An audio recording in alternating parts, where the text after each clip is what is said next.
I am your EVS teacher, Soumya, and I welcome you back to Nova Learn Books, an imprint of Mount Enlightenment International. Dear students, today we are going to learn a fun and useful lesson called Houses and Bridges. We are going to learn that a house is our shelter and keeps us safe. To build a house, we need land, money, materials, and many people working together. We are going to learn about materials like bricks, cement, sand, steel, and wood, and how bricks are made from clay. We are also going to learn about the helpers who build a house: an architect, mason, carpenter, plumber, electrician, and painter. Everyone has an important role. Welcome to the chapter number 12, Houses and Bridges. All of us need house. We know how its importance in a life. हम सबको क्या होता है, एक घर की requirement होती है, वो सबसे इम्पॉर्टेंट होता है हम सबकी लाइफ के लिए. But building a house is not a simple work. It requires a lot of money, material and people. इसके लिए हमें बहुत सारा पैसा चाहिए होता है, मटेरियल चाहिए होता है, जिससे हम एक घर बना सकें. Land is the basic requirement for making the house. सबसे पहले हमें ज़मीन चाहिए होती है घर बनाने के लिए. There is a long list of materials that are required in making of a house. बहुत बड़ी लिस्ट होती है, क्या क्या सामान हमें उसमें लगाना है एक घर बनाने के लिए, तो वो हमें बनानी पड़ती है. Some materials are sand, cements, bricks, steel, stone, wood, glass, tiles, pipes etcetera. ये सब मटीरियल हमें सामान चाहिए होता है इस घर को बनाने के लिए. Making of bricks. ब्रिक्स ईट कैसे बनती है. Read the steps to know how bricks are made. चलिए आइए पढ़ते हैं कि कैसे हम ब्रिक्स बनाते हैं. First the fine clay is dug. The clay is then mixed with water and kneaded till it becomes soft. सबसे पहले हम एक फाइन क्ले लेते हैं, उसको पानी के साथ मिलाते हैं और उसको तब तक गूंथते हैं जब तक वो मुलायम नहीं हो जाता. The clay dough is then put in moulds and dried in the sun. उसके बाद क्ले का डो बनाते हैं और उसको उनके सांचों में डालते हैं और सूखने के लिए धूप में रख देते हैं. The dried bricks are then burned in the kiln. उसके बाद उसको जलाया जाता है किल्न में. Once the bricks cool down they are placed on the pallets for storage. जब ये ठंडी हो जाती हैं तो उनको उनके पैलेट्स में रख दिया जाता है स्टोरेज के लिए. Construction of a house. Many people who are skilled in different jobs work together to construct a house or a building. बहुत सारे लोग जो अलग अलग जॉब्स में हैं तो वो एक साथ काम करते हैं एक घर या बिल्डिंग को बनाने के लिए. The architect. The architect is the one who makes the design of the house और building on a paper. Architect वो इंसान होता है जो घर का डिज़ाइन बनाता है पेपर पे. It is called a plan. उसको हम क्या बोलते हैं, plan. This plan shows the layout of the building. वो जो प्लान होता है वो हम बताता है कि हमारी बिल्डिंग किस तरीके से बनी है. The mason. The mason lays the bricks to make walls, roofs and pillar of the house.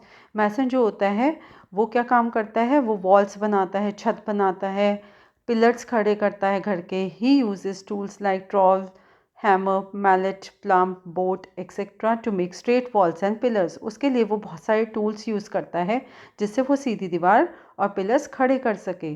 Many labourers carry cement and bricks on their heads and bring it to the mason for work. बहुत सारे लोग इस काम में लगते हैं जो cement और ईंटें लेके आते हैं मैसन के पास लगाने के लिए. The carpenter. The carpenter completes the wood work of the house. Carpenter जो होता है वो लकड़ी का काम करता है घर का. He makes doors, windows, cupboards and furniture of the house. वो उसके लिए खिड़की, दरवाजे, सब चीज़ें बनाता है. He uses tools like saw, gimlet, chisel, squads for his work. उसके लिए वो ये वाले टूल्स इस्तेमाल करता है. He takes the help of his helpers to hold the wooden pieces while working. उसके लिए वो और लोगों को भी हेल्प लेता है काम करने के लिए अपने. The painter. The painter paints the building after all the other work has done. He uses a ladder. Painter जो होता है वो बिल्डिंग का पेंट करता है. जब सारा काम हो जाता है तो लास्ट में हम पेंट का काम करते हैं. उसके लिए वो क्या यूज़ करता है, सीढ़ी. There are many other people who makes things in their workshops. और भी बहुत सारे लोग होते हैं जो उस वर्कशॉप में उसका काम करते हैं. And deliver them at the construction site. The welder makes the grills. जो वेल्डर होता है वो ग्रिल्स बनाने का काम करता है. The plumber. The plumber Lay's the water pipes and taps in the house. जो प्लम्बर होता है वो क्या करता है, उसका काम होता है वाटर पाइप्स और टैप्स को ठीक करना. He lays the pot, sinks, wash basins, taps and pipes in the bathrooms and kitchen. वो सिंक लगाता है, वॉश बेसिन लगाता है, ये सब काम प्लम्बर के होते हैं। He uses pilers, screwdrivers, wrench, spanner, chisel, rubber fork, cup, etc. for working. उसके लिए वो बहुत सारे स्क्रूज और स्पैनर रेंच यूज़ करता है। The electrician installs and maintains the electrical connection of the house. जो बिजली वाला होता है वो क्या करता है, सारा इलेक्ट्रिक का काम करता है, जो भी बिजली का काम घर का होता है वो सब इलेक्ट्रिशियन करता है। He fits electrical means, electrical points, plugs, switches safely in the building. वो क्या करता है, सारी फिटिंग करता है, जो भी बिजली की फिटिंग होता है, स्विचेस लगाना, तारे डालना, वो सब काम क्या करता है, सेफली बहुत ही बिल्डिंग में वो सारा काम इस चीज़ का करता है। His main tools are screwdrivers, pilers, drills, soldering iron, insulation tape, etc. उसके लिए उसको बहुत सारे टूल्स की रिक्वायरमेंट होती है। The Great Pyramid of Giza was the tallest structure in the world for over 3800 years. जो सबसे बड़ा पिरामिड है वो कहाँ पे है, गिज़ा में। वो सबसे बड़ा उसका स्ट्रक्चर बना हुआ है ऑल ओवर वर्ल्ड में अगर हम काउंट किया जाए, और वो कितने साल पुराना है, 3800 years. Bridges, there are many types of bridges. There are many types of bridges. Let's discuss about them. बहुत तरीके के ब्रिजेस होते हैं, आइए उनके बारे में पढ़ते हैं। ब्रिजेस वो होते हैं जहाँ से आप एक जगह से दूसरी जगह वो आपको ले जाने का काम करता है। Suspension bridge. Suspension bridge has enormous towers of steels and concrete set into their foundation. Suspension bridge वो होता है जिसमें बहुत बड़े बड़े टावर्स लगे होते हैं, पर वो किसके बने होते हैं, स्टील के। वो उसकी फाउंडेशन होती है, उसका पिलर का काम करता है। चेन्स और ropes hangs between the towers. इन टावर्स के बीच में चेन की रोप बनी होती है। Foot bridges are small suspension bridges made from wood और rope which hang over small streams. Foot bridges कहाँ पे होते हैं, जहाँ पे बहुत छोटी छोटी नदियाँ नीचे से निकल रही होती है, तो वहाँ पे लकड़ी के या फिर रस्सी के ब्रिज बनाए जाते हैं। Bamboo bridges are commonly found in villages. Bamboo के जो ब्रिज होते हैं वो कहाँ पे मिलते हैं आपको, ज़्यादातर गाँव में। Cantilever bridge. A cantilever bridge is a modified form of the beam bridge. This type of bridge has support only one end.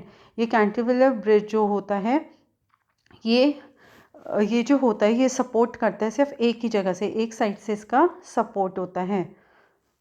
Beam bridge. A beam bridge is the oldest type of bridge. It consists of horizontal structure called a beam which rests on support on either end. Beam bridge होता है सबसे पुराना bridge है, ठीक है। ये horizontal इसमें structures खड़े हुए होते हैं। The modern beam bridges are built of steel and concrete. ये स्टील से बना हुआ होता है।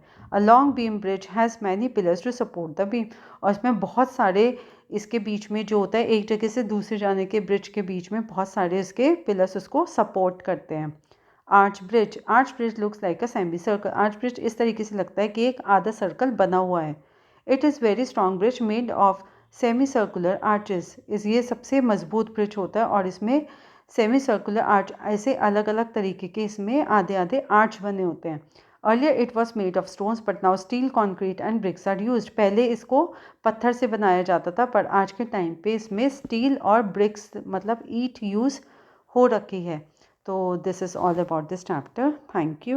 Dear children, today we completed this lesson. Always respect the hard work of people who build our homes and bridges. I am proud of you all. See you soon with another exciting EVS lesson.